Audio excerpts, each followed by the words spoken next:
My name is Brian Young. I do a Star Wars podcast called Full of Sith, and I write for Big Shiny Robot here locally, and I contribute to StarWars.com and Star Wars Insider, and I like Star Wars, and I really like the prequels too, and that's why I wanted to do this panel, because every time I tell someone, like, wait a second, you're missing something about the prequels, it's inevitably an hour-long conversation, and that's about how long we have today. So I'd like you gentlemen to introduce yourselves briefly, and we'll just start going.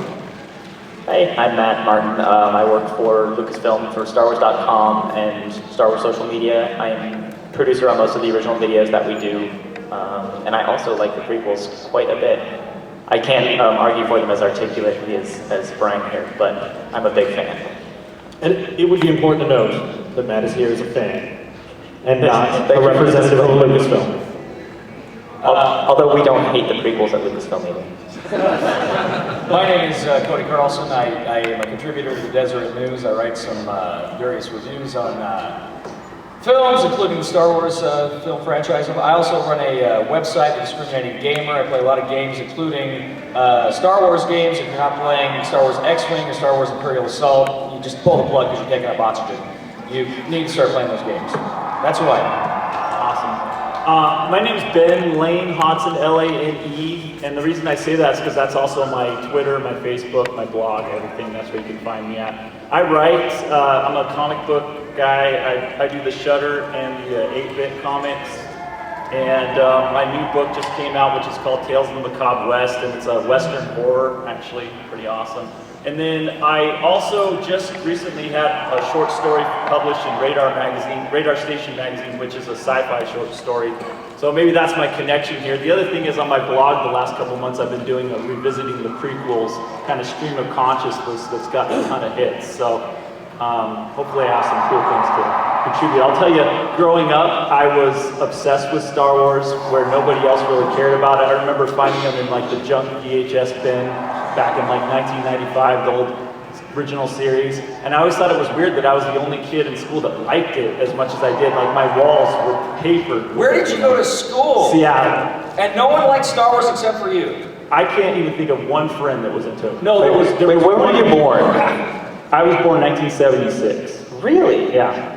Okay. So Star Wars had fallen out of favor in the Seattle area. That's how I'll put it. There was just a big black hole around Seattle. And then 1997, 1990, what was it, 96 when they started doing the re-releases? Seven. Yeah, that's when, boom, everybody was into it. Boom, again, you know. So it was kind of cool. I was glad to have friends. I had that exact same experience here, so it was like, we call that the dark times. Yeah. From like 85, 86 Basically to like all the Jedis were killed off and we were in hiding. I grew up in a bubble of Star Wars love. I don't know, this is wild. So the first question I want to ask the three of you is, what is it about the prequels, like what is it you saw in the prequels that made the classic trilogy better for you? Let's just start with that right off the bat. And I can start if you guys want. I don't want you to ever start on this panel. Okay. You're going to steal all the Your cleanup crew.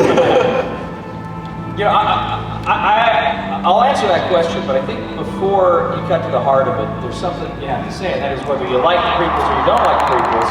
One thing I think you have to acknowledge is they are, as films, inferior to the classic trilogy in virtually every way. As far as story, as far as characters, I think they are inferior films. Which is not to say they're not without merit, not without utility.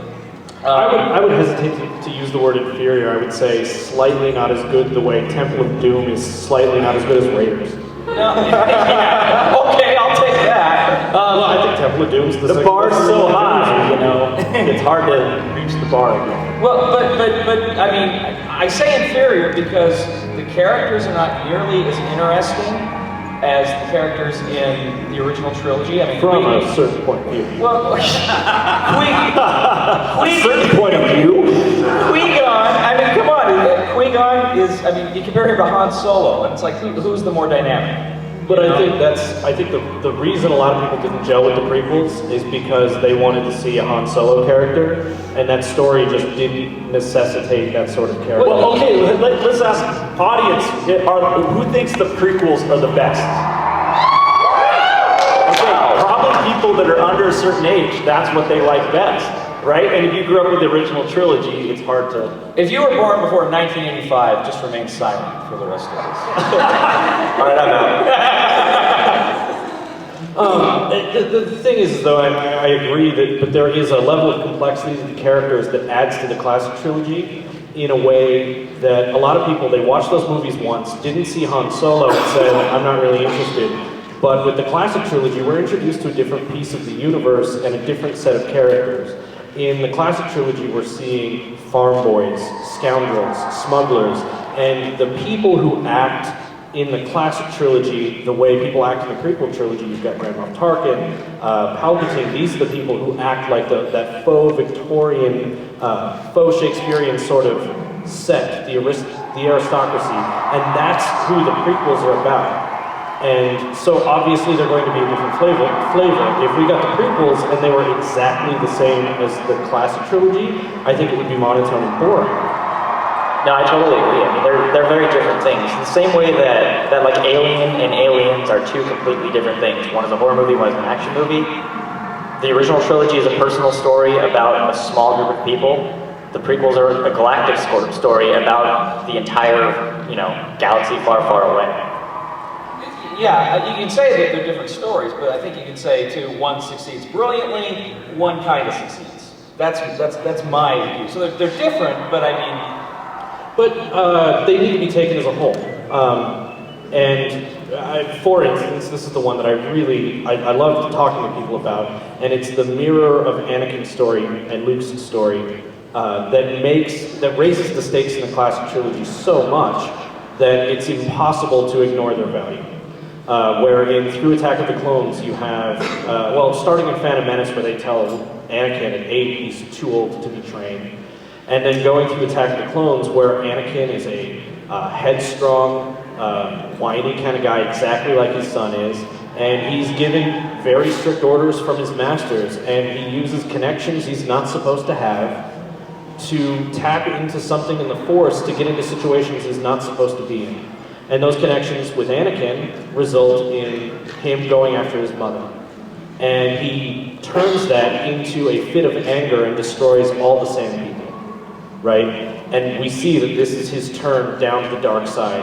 And then Palpatine's sort of Faustian bargain with Anakin is that he can save the people he loves by joining the dark side. And then, when we go back to the classic trilogy in The Empire Strikes Back, Empire and Attack of the Clones are sister films. They're matched thematically and structurally so that Luke goes through those same trials.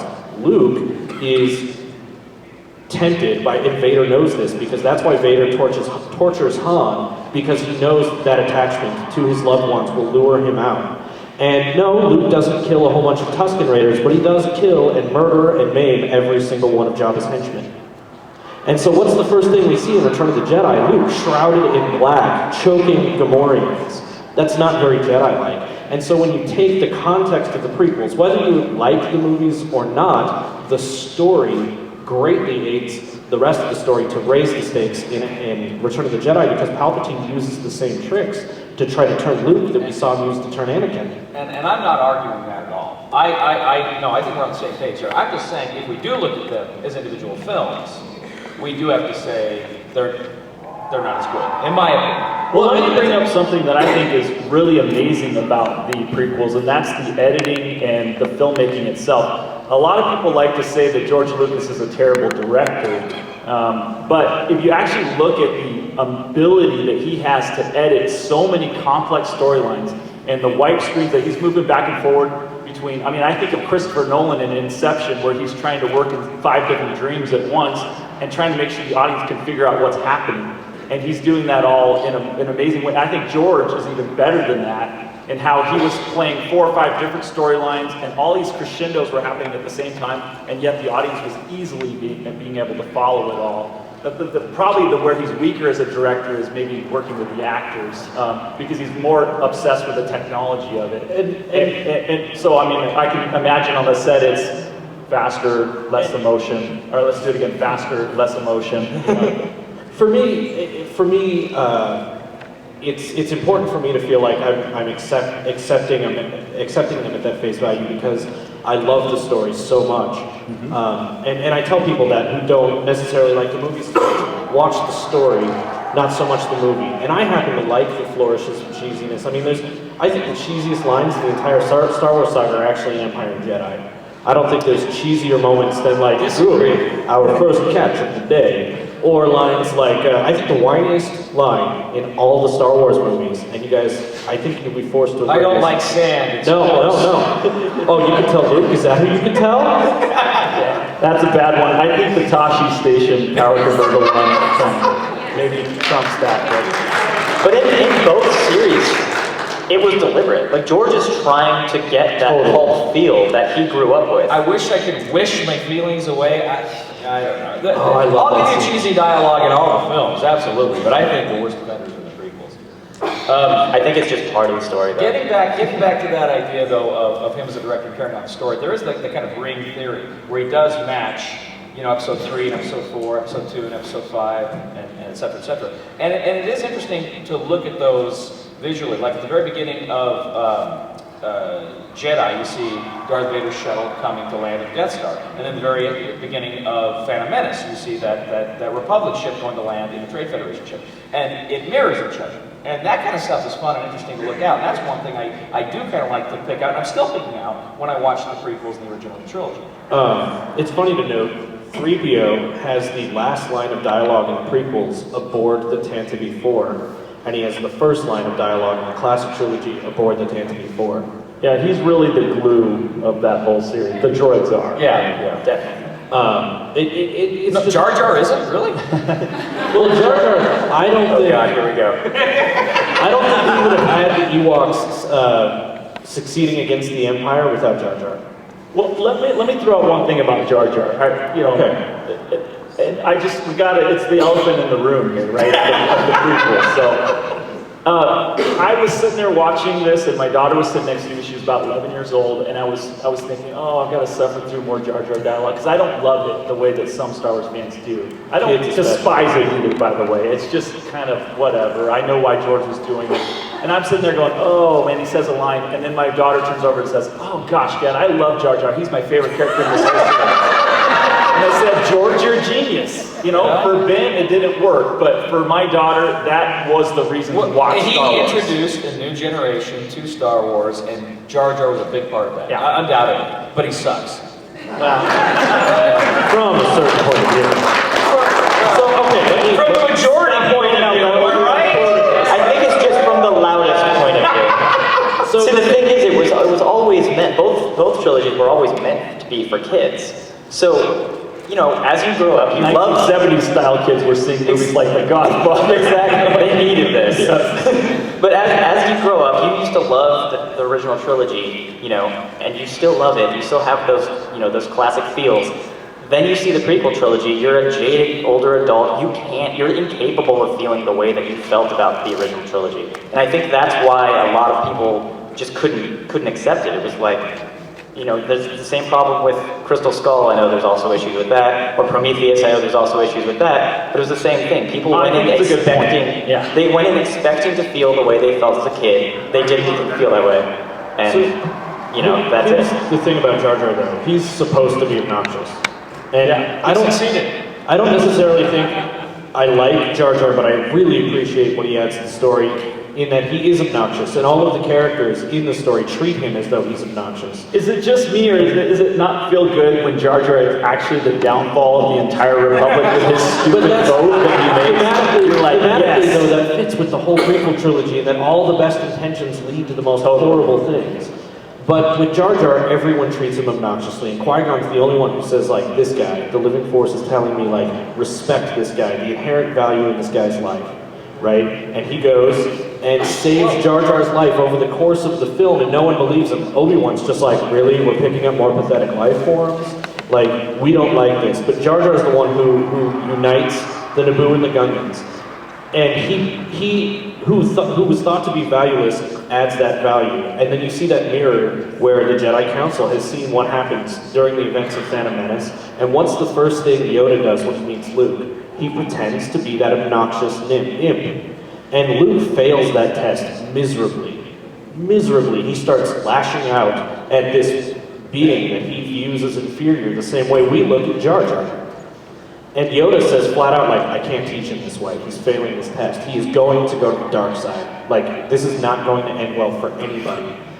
But Luke... But if somebody was trying to steal my oatmeal bars and my flashlight, you know, I might be a little bit pissed about that on that planet too. But Luke learns that lesson, though. So what happens when they drop out of the net, the cargo net on Endor, and the Ewoks surround them? No, he shows kindness. Do you think those Ewoks could have, like, stood up against Luke and his saber and Han and his blaster? Although Han was ready with that blaster. Like, fast. Chirpa, I don't know. And Luke is the one who pulls his blaster down and says, no, let's see how this plays out. And it's the Ewoks who help unite with the rebellion to defeat the Empire. And it adds these themes and this complexity to the story as a whole that is infinitely more interesting than I think complaining about the film. Okay, well, fair enough. But one thing, though, too, I think you do have to know what Jar Jar is. He was in there, and we addressed him as being in there to help kids, but as a kind of a comic relief. You know, he's a comic relief character. He's like C-3PO and Empire Strikes Back. Exactly. But the thing of it is, the humor, and I was just talking about this earlier with a buddy of mine,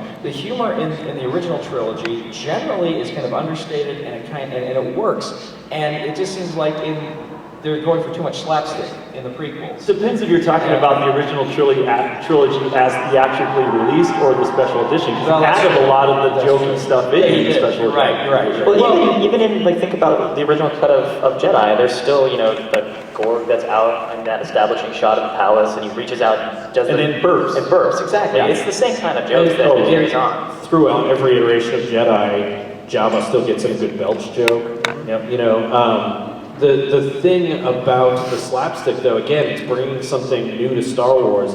And if you don't like Jar Jar in the movie, maybe you'll like it more in the Clone Wars. Like, there was an episode called Bombad Jedi where the Separatists mistake Jar Jar for a Jedi. And you get the idea that maybe he's, like, touched by the Force, and like Qui-Gon says, nothing happens by accident. But my daughter, who was probably 7 when that episode came out, thinks that Jar Jar is the greatest comedic slapstick talent since Charlie Chaplin, and that's not an exaggeration because she loves Charlie Chaplin, and it was something different. And again, I feel like it would have been difficult to stomach the prequels for me if they were monotone, if they were all that just sort of hunting the Jedi. Okay, fine. Yeah, no, I agree with you. But couldn't you have introduced humor in another way? I mean, couldn't you have made it a little less overt and still it wouldn't have been monotone? I just think it goes too far. I think Jar Jar as a comic relief character fails, in my opinion. Now, kids love it, but for me, it doesn't work.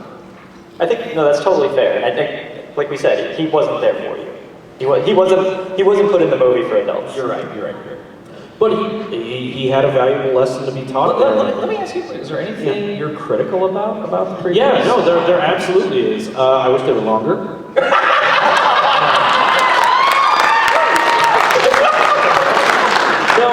The thing is there are things like I do feel like if I were making a film or if I got a polish on a screenplay or something, like there are different choices I would make. But once that art is made and I have enough respect for the franchise and George Lucas as an artist, as an auteur, that movie is the vision of the story he wanted to give me. And there's no better storyteller. We can talk about filmmakers separately, but there's no better storyteller that speaks uniquely to me in a way that resonates than George Lucas. Okay, fair. I'd like to, if I may, your original question was, what do you think makes it work? Yeah. And I gotta tell you, for me, when I was a kid, I remember seeing that scene in episode 4 when Darth Vader and Moff Tarkin walk into the Death Star. And I'd seen the movie 100 times, but I see this scene where Darth Vader walks in there and he says, or Moff Tarkin says, the Emperor has dissolved the Imperial Senate. And when I was like 10 or something, that line clicked in my head. I'm like, oh, they've got a Senate. Like, we've got a Senate here in our country. And I remember for the first time understanding the political dynamic, or at least beginning to understand the political dynamic. And for me, the political dynamics of Star Wars are really cool. It's some of my favorite stuff. And along with that, my favorite character, since I was about that same age in all of Star Wars, is Palpatine. Me too. Yeah, I love him. I do. some people say, well, it's just evil incarnate as a caricature. I don't think so. I think he's very cool, very subtle, very Shakespearean. And for me, the thing that the prequels got right most of all was Palpatine. Oh, he's so... He kills it on every scene he's in. Yeah. Amazing. I love watching his evolution, and I remember the only thing I was a little disappointed in with the prequels was I would have liked a little more backstory on him. I just finished like 2 weeks ago Darth Plagueis, reading that book, and and I enjoyed it because it gave you that background, and it was interesting. And it's okay, expanded universe, and that's not canon anymore. But Tarkin is still... Have you read Tarkin? Yeah, I read Tarkin. That's what made me want to go back and read that. And I love Tarkin too. Yeah. And I think that Star Wars moving forward is going to be that blend, like you see in Tarkin, where they acknowledge all the events before and stitch them together with the things that are coming next. Rebels does a really good job of that too, where they take the tone of the original trilogy that a lot of people like, and also the story flourishes from the prequel trilogy that people like, and bring those together. But I think you're absolutely right. I love Palpatine's machinations through the prequel trilogy are thrilling, and watching them dive deeper into them in the Clone Wars, and watching him so wholly sell out the Jedi to the point where by the end of the war the Jedi are the bad guys and they almost deserve it, is That's what I think is so powerful about the prequels, is that George's whole point was to really tell us about democracy on some level. That's his theme, and how we interact with our government people. And I love that the whole thing, what happens is that we do it to ourselves. The Republic destroys itself. The Jedis destroy themselves. Palpatine is just a little puppet master causing little small problems, but he's not the actual one that overthrows anything. He lets them destroy themselves. It's awesome. I love that guy. I'm a historian by trade. I did my master's thesis on Nazi Germany. I teach at Solid Community College, and it was very interesting to me because I know George Lucas, as he was writing the prequels, he went back, he studied the Weimar Republic, he studied the failures of the French Republic, and he saw how these dictators rise, and the shifting loyalties, and how, things that are set up to good purpose can be turned to evil purpose. So to me, it was just very interesting to see that from almost a historical perspective, seeing this republic fall into dictatorship, and I think he handled that very well. I think one of the best things about the prequels for me is being able to use them as an opening opportunity, taken as a whole, to discuss those historic things. And one of my favorite things, and Matt goes about this endlessly, like my column on StarWars.com is just about all the films that inspired Star Wars, and there's so much classic film in all the Star Wars movies, including the prequels, that I use that as a jumping off point to show my kids other film classics they probably wouldn't have had reason or access to without me being able to contextualize them with Star Wars. Yeah. Another great column that we have on the site is From World War to Star Wars, which is written by Cole Horton, and he actually does a piece monthly that connects themes from because he's a World War II historian, so he connects themes from the films and the Clone Wars and Rebels to the history of World War II, and he actually did a whole piece about the connections between Palpatine and Hitler. Oh, that's very interesting. Yeah, it's really I'm interesting. obsessed with the Making of Star Wars books by Rensler, JW. Is that right? Yeah. Has anybody read those? Yeah, amazing. If you're a Star Wars fan, it is the best read you'll have in a long time. For sure. And the cool thing is I just recently read the Return of the Jedi one. Finally got my hands on it, and they have a whole section in there where they recorded the story conference between Lucas, Larry Kasdan, and a couple other people, the producer and everything like that. Richard Marquand, the director of Return of the Jedi, was there. And what Lucas says, he understands storytelling on a whole nother level that most filmmakers would die to know. So, every choice he made wasn't an accident. It wasn't George throwing things together. I guarantee it. That guy's a genius in how he knows how to tell stories. But there are funny little anecdotes in that book. Like one of the second unit directors says, George had me out shooting days and days of Ewoks dancing and cheering and playing around, and he said, George loved it, nobody else did. So the dailies are coming back in, and everybody's going, oh gosh, and George's like, this is great! Yeah, that's what got Ralph McQuarrie to play too. He was just like, I really don't believe in this Ewok thing. Right, yeah, and he left. Well, he later came back to help out. Yeah. But yeah. we do have a microphone set up here if anybody would like to come up and ask some questions. So if you want to line up, we can take one right now because you popped right up there. Hello. Speak up and into the mic. Hello. Yep, you're on. Hi. My question is, have you read the Darth Maul book? Like the story of Darth Maul, and in it tells the whole story about how Darth Maul came to be. Like, for example, spoiler alert for anyone who hasn't read it, Darth Maul was training with a droid, and the droid, he was supposed to flip off the wall and land perfectly, but the droid came up and broke his ribs. So it shows you how this Darth Maul character came to be so fierce and evil. So, I think a little bit of that Darth Maul book was sort of superseded by what they did with the character on the Clone Wars. Can I just say how sad I am that Darth Maul died in Phantom Menace? It just kills me. I mean, to me, he was such an awesome setup. He should have been the Phantom Menace that moved through the entire trilogy, right? I'm sorry. Go ahead. I have to tell you too, one other thing I will say about the prequels. Now, Phantom Menace is my least favorite Star Wars film. It's my most favorite one. But I will say this, I think out of all the Star Wars films, the one thing I can say is the best lightsaber duel. Unbelievable. That was the best lightsaber duel in all of the Star Wars films.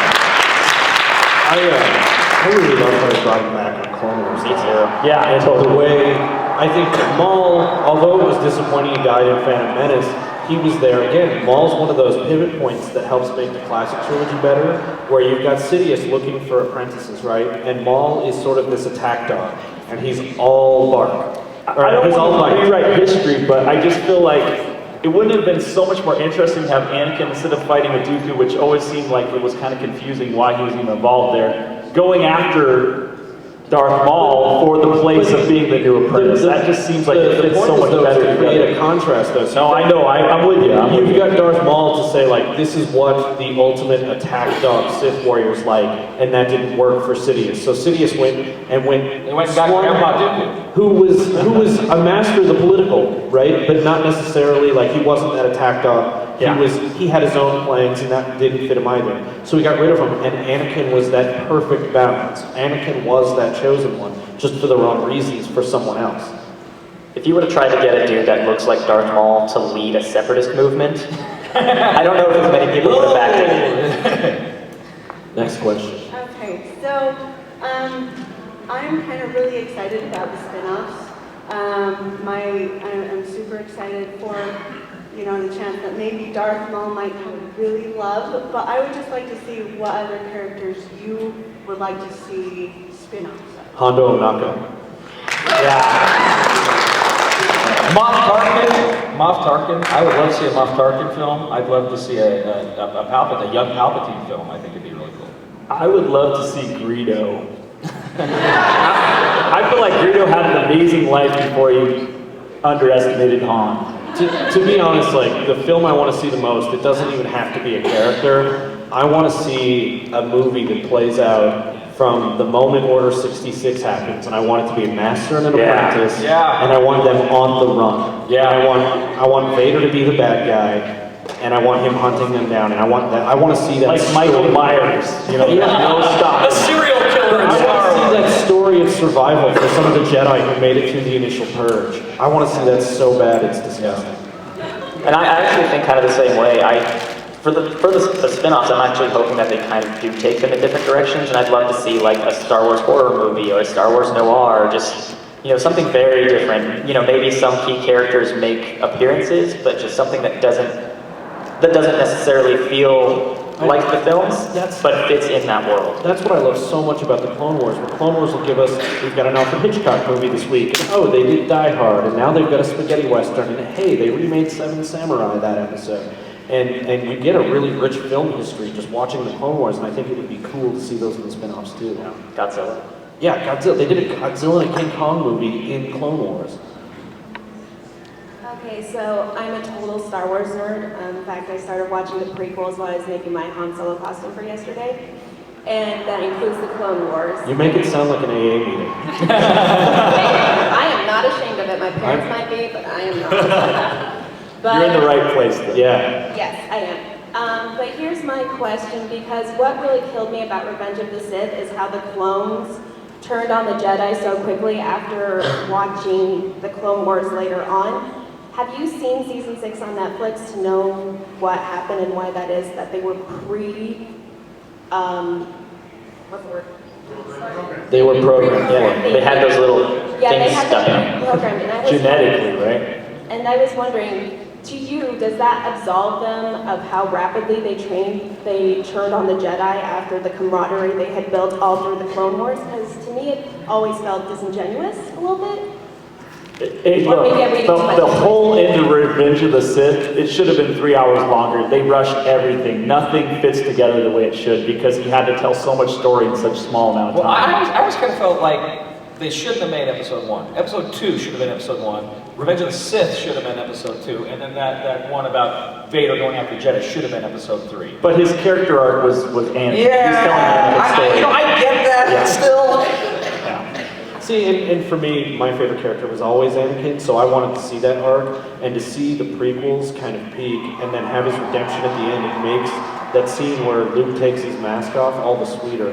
And I know a lot of people disagree with the Hayden Christensen replacement in there, but if you're a fan of the prequels and you love the Anakin Skywalker character, seeing him there as a Force ghost is heartbreaking, and you just want to cry. I just feel bad that Obi-Wan had to still stay old when he's a ghost.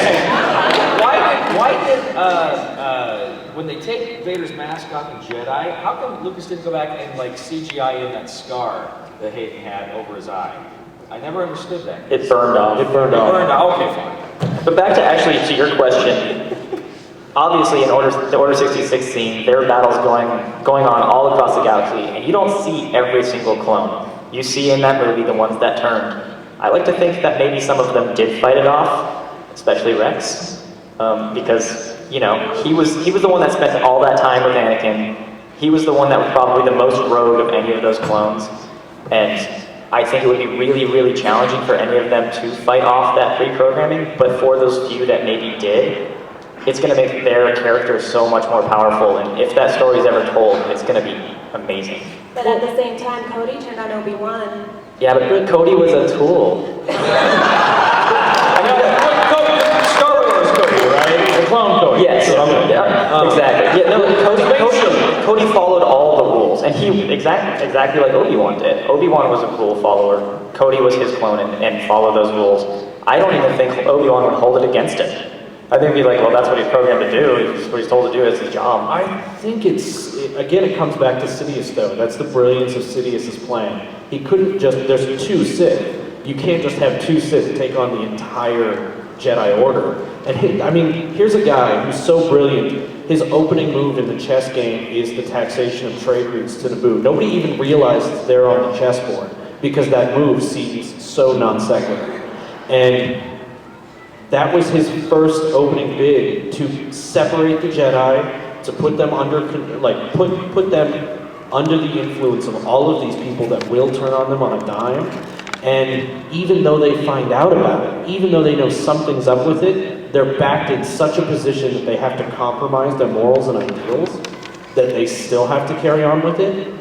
And he so wholly erodes their trust with the public that it makes his plan that much more brilliant that he was able to program them despite their influence, the Jedi's positive influence on the clones.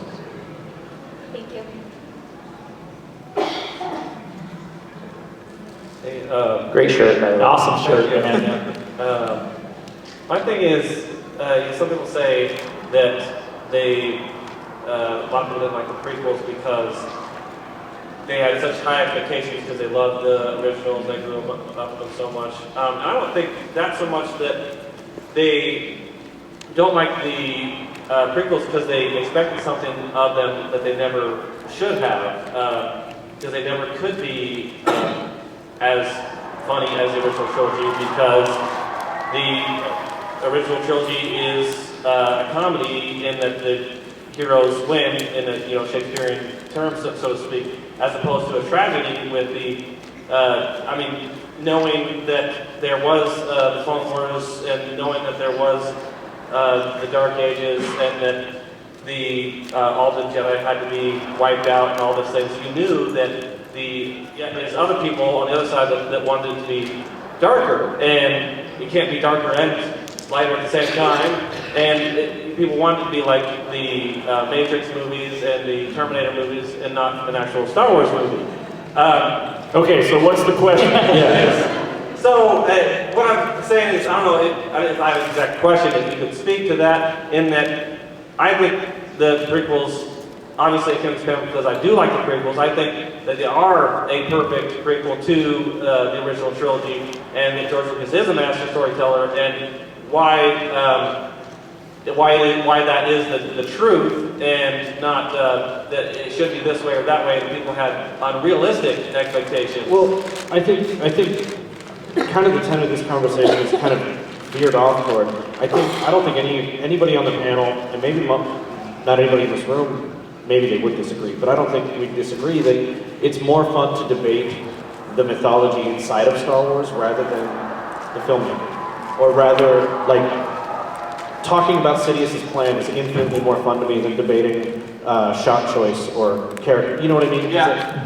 And I think that that's where the passion for the prequels comes.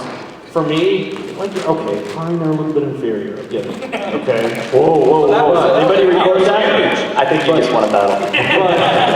But talking about the story, talking about what actually happened in the context of the story is way more fun. And I think a lot of people let that get in the way of getting into that. And maybe that is a mistake of George Lucas, is that he didn't make it as accessible to those people who were a little bit more jaded or were expecting something else. But for those of us who can get into it, it's deeply enriching. And I think to what you were saying, people had almost 20 years in their brains to try to figure out what they wanted the prequel to be, or have discussed how Darth Vader came to be. That's so true. And when it came out and it didn't fit what they wanted it to be, it was a bummer. I totally get that. And I had a lot of friends who'd read a lot of the books that already, established characters, and then George Lucas kind of just said, well, that doesn't apply. And a lot of them were kind of upset about that too. But, I mean, this is geeky, but I would spend a lot of time in junior high and high school on weekends playing Star Wars role-playing game and discussing what happens in the prequels and playing it. And so we had already written this movie. Yeah. We knew everything. And when George didn't give us the script that we had sent him, we're like, what the heck? Yeah, exactly. George, weren't you listening? We've been writing you for years. Well, too, along with that, the other kind of thing I think of when I think of that build up and that disappointment is Seinfeld. Remember the last episode of Seinfeld? Everybody was so excited about that last episode of Seinfeld, which was a pretty good episode, I thought, but it couldn't be as good as the people wanted it to be. It just couldn't be, because you do build things up in your mind. And Star Wars is the greatest example of that. I think one of the things that people kind of miss too is that so much of Star Wars is familiarity. Yeah. We've all watched the classic trilogy. How many times have you watched all the classic trilogy movies before you saw a single prequel? For most of us, it was a lot. So my dad ran the local movie theaters in town, and I would go stay with him during the day while he ran the projector, and I'd just bring a soda up there. He said I watched the original trilogy when I was 2 years old, probably 150 times. So when you go into Phantom Menace for that first time, and part of the Star Wars experience that you don't even realize is knowing every breath, every pause, every line of dialogue, every sound effect, and watching that unfold, it feels like putting on that really comfortable blanket. And then you sit down in Phantom Menace and it's all new and you have no idea what's coming at you. Whether you were receptive to it or not, it feels like there's something missing. I think part of that is that familiarity. For me, the first time I watched it, I didn't even know what the hell I saw. And it took me like 10 times to watch it to go like, not only did I like that, it adds so much I loved it. Because it needed to work its way into that familiarity because I didn't realize I was missing that. Go ahead. No, I would say just caution yourselves to, think that way going into The Force Awakens as well. You guys have had 10 years You'll probably have a lot more fun with it. Exactly. Yeah. You've had 10 years now to think about what it should be, and actually there's been tons of books and comics and the entire expanded universe that go into that. just put that aside for a second and go in and enjoy it as And a by the new way, thing. I hope JJ doesn't go dark. I don't want to see another dark Star Wars movie. Totally. I want the lightness of the original trilogy and the prequels, you know? So I hope he doesn't swing too far the pendulum the other way where everybody says they want. So. I don't know. Revenge of the Sith and Empire Strikes Back, I like the darkness of those films. And if he takes it there, I'm fine with it. I'd still say Empire's the funniest though. You think so? Yeah, Empire's it's the my darkest favorite of all theme, time. but it has the most quality Maybe it one-liners. has to have the best one-liners because it is the darkest. It's Yeah, true. you're probably right. Next question, sir. You guys actually, you already kind of answered my question, but I was already waiting in line, so. Let's get another one. Well, if you guys could change any one thing from any of the films, what would you change and why? Take out midi-chlorians. Oh, come on.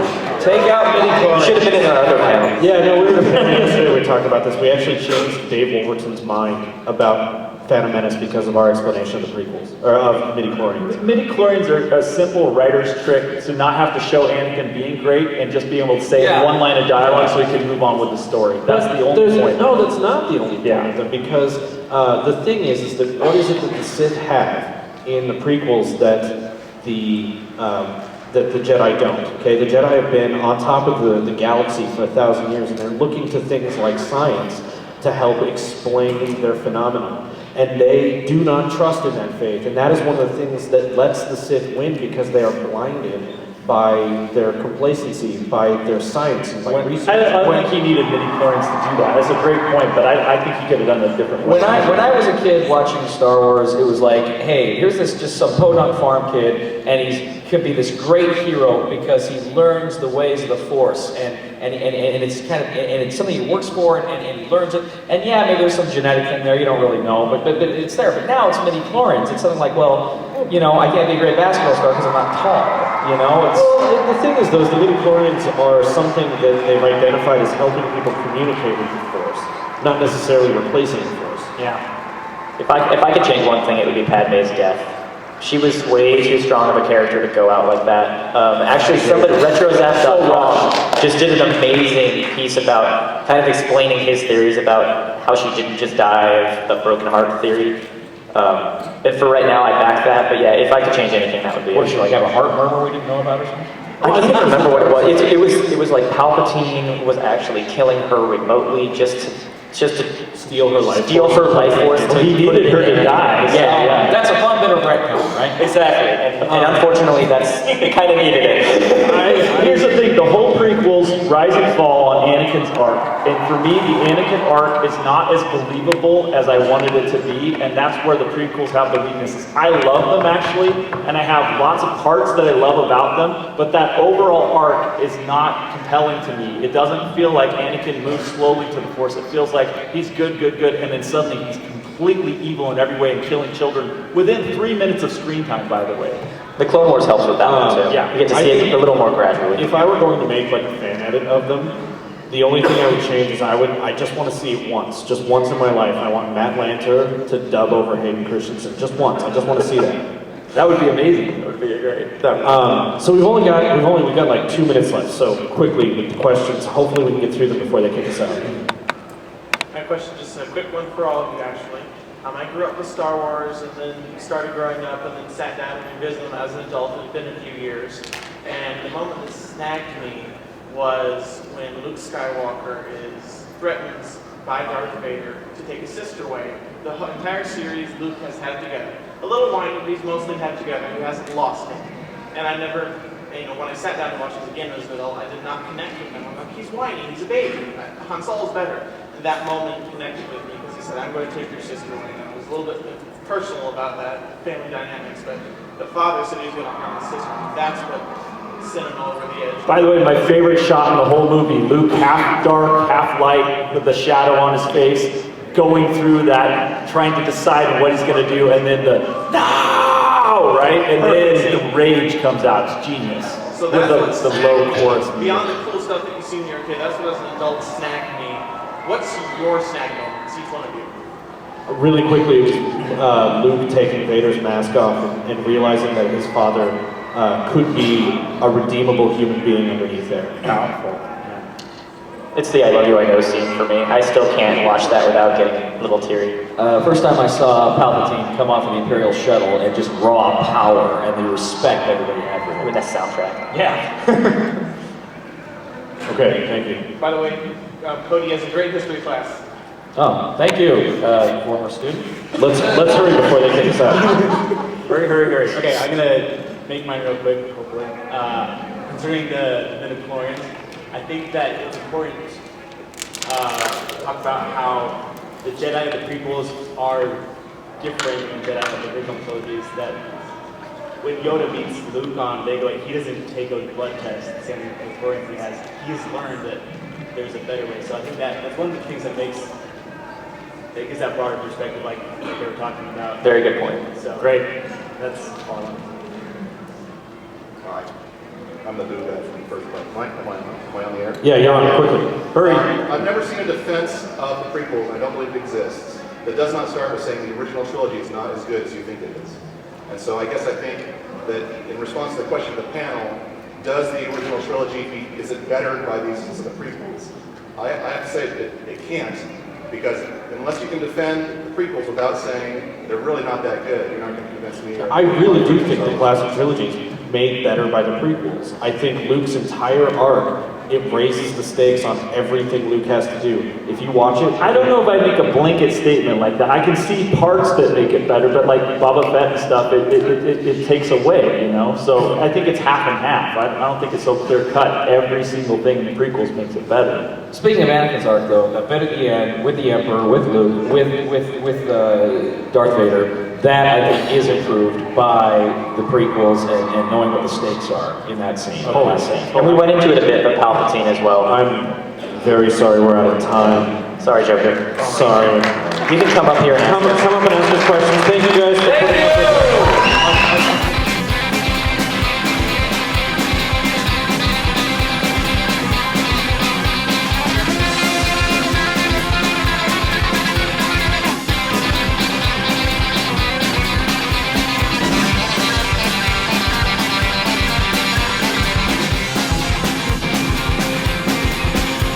My secret lab is hidden